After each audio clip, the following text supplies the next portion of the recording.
Aloha kakahi a ka kākou. O ka imi a pa'a o ka papa mea ai no kēia hanana imi kāla he aha aina, ua maalahi no paha no kēia hui. He wahi nani loa kēia loko ia o he eia, a ole nui na loko ia I koi. I ka wā kahiko, ua pa'a a lako pono no kēia loko ia he kanawale kumawalu eka kona nui, a ke ho'oikaika nui nei ko paepae o he eia ma ka ho'olauka'i I ka ho'opa'a ho'olohou ia o ka loko ia no ka pono o ke kaiāulu.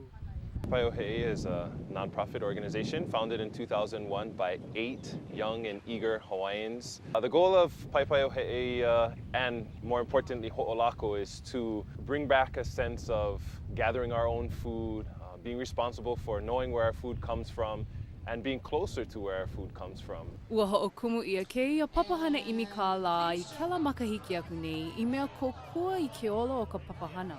All of the money generated is going to go towards our wall restoration. In specific, it's going to go towards fixing our 150-foot hole in our wall, which is really large. Hiki ke ho'omao ka hana ma'anei, ka ho'ulu ia, ka malama keia loko ia.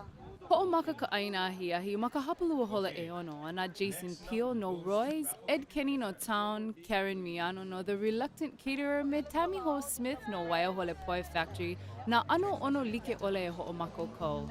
Helu e kahi ana ka ho'okani pila ke kahi. Ka mea ho'okani pila e no o kainani ka haunaile me kaukahi. E kele aku no ia paepae o he eia ki ko org no ke ku'ai kaumau ki kiki. Aloha.